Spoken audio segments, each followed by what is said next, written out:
We've all seen it. The person filming a TikTok in the middle of a crowded sidewalk. The influencer pretending to be authentic while checking their reflection every 3 seconds. We call it narcissism. We think it's just annoying. But what if I told you that narcissism isn't just a personality trait? What if it's a defense mechanism?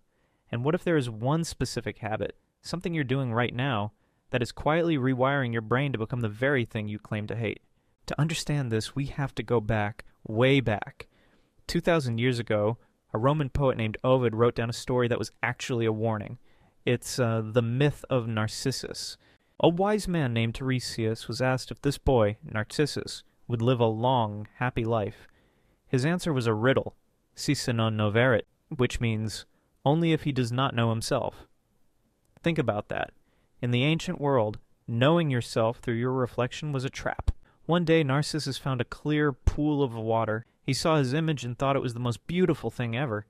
He didn't realize it was just him. He stayed there, staring at the water, waiting for the person in the pool to love him back. But because it was just a reflection, it couldn't. He got so stuck that he stayed there until he wasted away. He became a ghost of his own potential. The lesson? Staring at your own image freezes you in place. For a long time, we forgot that warning. Then about 100 years ago, doctors like Sigmund Freud started noticing something strange. People were acting exactly like Narcissus, but without the pool. Freud said that when we are babies, we are all little narcissists. We think the whole world exists just to feed us. Usually we grow out of it. But some people get stuck. They build a giant invisible wall around themselves made of being the best, being perfect, or being special. But here's the reveal. They don't do this because they love themselves too much. They do it because they are terrified of being just okay. By the 1970s, a historian named Christopher Lesch looked at the map of our world, ads, fame, mirrors, and realized the glitch was going viral. He called it the culture of narcissism. He argued that our entire society was shifting away from doing things and toward appearing to do things. We entered the age of entitlement. We stopped caring about being a good friend and started caring about having a good image.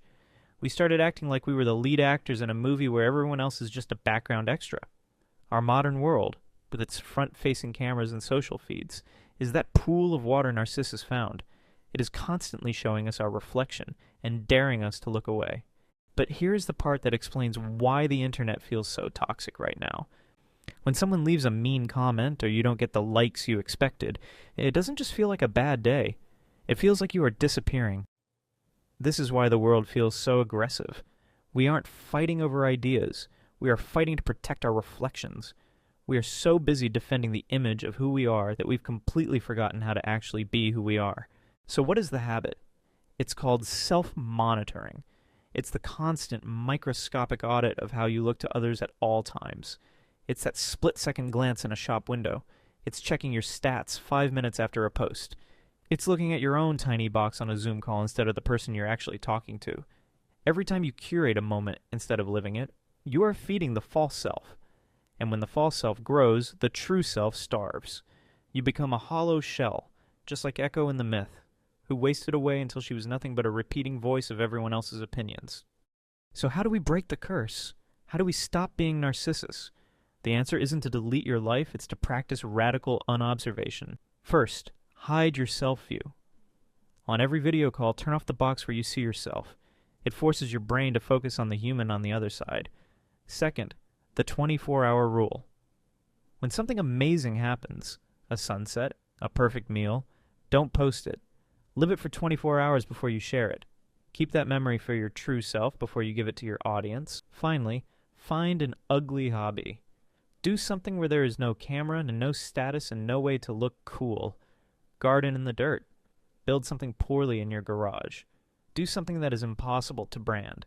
We live in a world that tells us to find our brand and look the part. We are rewarded for staring into the digital pool every single day. But the data is clear. The more we look in the mirror, the more anxious we become. The habit making you narcissistic isn't posting a photo. It's the constant internal audit of your own reflection. It's the habit of watching yourself live rather than just living. Maybe the prophet Tiresias was right. Maybe the secret to a long, happy life is to finally look away.